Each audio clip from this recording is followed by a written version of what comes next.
Hi, my name is Ira from North Shore Digital, and today I'll be talking a little bit about utilizing CallRail and how to get the best use out of your CallRail account that is part of our online business growth plan. So if you're watching this, you're likely already aware of some of the great benefits of call tracking software and advanced call tracking with CallRail. And this is something we offer to all our online growth plan clients. But I'll just review them quickly again, just to give an overview. So more precise attribution to all digital marketing sources by using dynamic number insertion. So essentially what that means is scrolling down a little bit, you can see this number here, 9699291, isn't actually our business number. Our business number that appears on the website is 604-500-2930. And this number has appeared for me as I type in a URL and come through directly to the website. And so CallRail is fantastic as it's going to distinguish between people that come from different sources, whether it's offline, marketing campaigns, organic, referral traffic, and any source you can potentially think of that's driving business. The second benefit of call tracking software is just the ability to improve customer service through auditing call recording. So every call is going to be recorded. You have the option to record it. So this is great if you have a call center or if you just want to kind of re-listen to calls where you might have forgotten any details.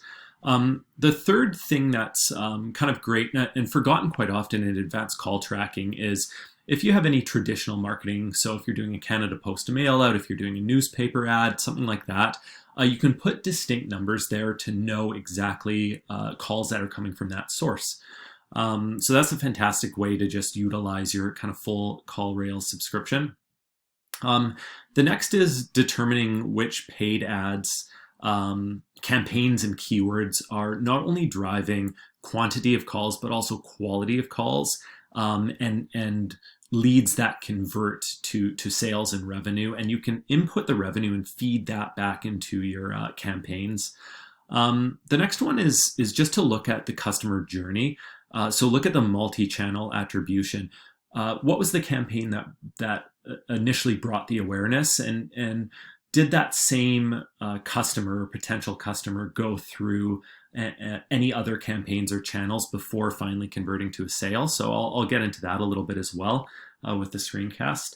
And there's also tons of other integration. So we integrate with our reporting. So we'll report all the call data. So you don't actually have to log in to your CallRail account if you don't want to, or if you're a little time restricted. But it's also integrated with Google Analytics and across kind of all the paid ads accounts as well. So it's very robust in that respect. So I'll hop in now to just actually navigating in the CallRail portal. So you can see here, this is what you'll see once you log in. So you'll receive an email prompting you to create a password for CallRail. You'll log in. The two things that I would recommend checking out are activity and reports. Tracking and settings, you don't really need. This is kind of putting the JavaScript in the back end of your website, which we've already done. But activity and reports are really where you want to go. So I'll start with activity. You get kind of a bird's eye view of calls through time. So you can see here, we just kind of started this up for demo's sake. Got a couple calls on Wednesday, March 17th, 2021. But you'll be able to see your calls through time. Which can be great for evaluating whether or not you're, say, getting a bunch of calls on the weekend or after hours, and if you might need resources there. You can also expand and look at the seasonality of your phone calls, which can be quite valuable. So at a glance, that's great to see. You can also look at, kind of get a bird's eye view of all the calls as they come in, the durations. You'll always see the number, and sometimes you'll even see the name. So my name, this was a call from Andrew.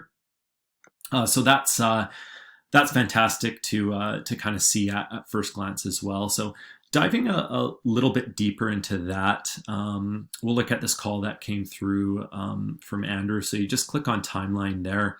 So you can see he came through, if you backtrack to the first touch, came through Google Organic, came through desktop Chrome browser, and then kind of took some steps navigating on the website. So this is his customer journey. It was just some website stuff, but this might also show, a call on March 21st where he looked at a Facebook advertisement, or another touch point where he kind of came through directly again 4 days later and went to a different kind of page here on the website, came in through a different landing page. So that's fantastic to see. As a business owner, one thing that we highly recommend doing is qualifying the call. So we can go here and say, okay, I remember talking to Andrew, he's in my CRM, or I recognize this number, and that converted to a sale. So I'm going to qualify that call. That was a quality phone call. And then I'm inputting a revenue value of $2,500. That was the revenue value of this. And you can even tag it with your unique service or product, which you can kind of sort later and look at, what's the average value per service, which we found to be quite valuable as well. So actions on your part can actually come from just these couple steps of going through maybe once a week or once a month and saying which calls were good, which calls didn't lead to business, and what the revenue value was of that business. The next thing that I would recommend hopping into is this reports section. So you can see here that I've just qualified that lead there, so it's showing up as a qualified lead from Google Organic. So I came through direct. I just typed the URL directly into the browser. And then Andrew searched for North Shore Digital and then clicked on the website. So his was showing up as organic. Of course, you'd get all your offline and paid campaigns here as well, which is fantastic. 50-50 attribution model means that, say somebody came in through a Google Ads campaign as a first touch, and then later on they might have seen a Facebook ad or newspaper ad or something like that. It would actually divide up the attribution, which is best practice for attributing the revenue value or the lead source to multiple sources, because along the customer journey, there might be multiple touch points that lead to an actual sale. So you want to know which marketing channels are most effective in creating not only quality calls and quantity of calls, but also revenue value on calls. The final thing that I would check out in your CallRail account is just the behavior under reports. And so you can filter by tag. So earlier when we went in and qualified the call, we might have put a distinct service. So you can kind of look at all your services and any potential anomalies there. And the final one is kind of missed calls. So this will show you all your missed calls in kind of sequence, so you can be a little more methodical about, say, returning calls that you might have missed over a weekend, or if you do have staff or a call center, you can just have that missed calls reporting up that they can kind of more systematically go through, and you can create a process around that. So that's about it. Pretty simple in the CallRail backend and platform there, but definitely worth checking out. Again, we report all this information in your online growth plan report, so there's actually no need to go in here. But it is helpful to certainly qualify the leads and then place revenue value on that. So I would definitely recommend doing that. And also, if you're interested in checking out call recordings and improving your customer service, or just any calls where you might have not quite remembered what you spoke about, that can be a valuable use of that as well. Any questions, feel free to reach out to us at northshore.digital, or use your website ticket submission if you're an online growth plan client to submit a ticket on CallRail.